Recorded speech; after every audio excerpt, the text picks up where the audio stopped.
Fa un any, Marina Ribas rebia l'oferiment de l'editorial Penguin per forjar un llibre amb 15 assajos. Sí, aquest, per exemple, de Cuinant contra la desmemòria és un homenatge a la meva abuela. Petita de 15 germans, nascuda l'any 36, se les ha vist per tirar endavant, que ha fet de pagesa, que ha fet de cosidora, que ha fet de cuinera, que ha fet de tot, i que tot el camí que elles mos han anat, no?, com deixant per poder fer la nostra pròpia revolució, doncs ara és moment de nosaltres agafar aquest relleu i seguir amb la seva herència.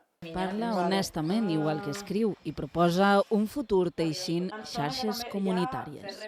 Des de qüestions més relacionades amb el feminisme, emprant el tema de la cuina i les cures com a idea principal. Hi ha un altre capítol que, per exemple, parla de qüestions més relacionades fins i tot amb l'arquitectura o la distribució d'espais i com això també moldatja, en certa manera, les decisions que prenem al voltant de l'alimentació. Hi ha un capítol del llibre en Escapal, per exemple, d'aquesta cosa tan eivissenca que es fa a molts indrets del món amb altres noms, que és la reminyola, no?, que és juntar-se amb els veïns, que això es feia abans en la gent del camp, quan hi havia que ajudar algú perquè tocava recollir la garrova o perquè era moment de recollir la malla i tothom es juntava, s'ajudava, es feia un dinar. Doncs això crec que és una mica el que falta en aquesta societat, en que tothom té pressa, que cada volta estan més alienats, que tot és molt més individualista. Que té il·lustracions de Nagala Pont, que són superboniques.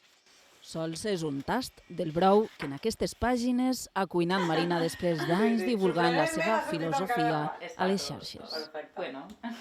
Super. Sí? Vinga.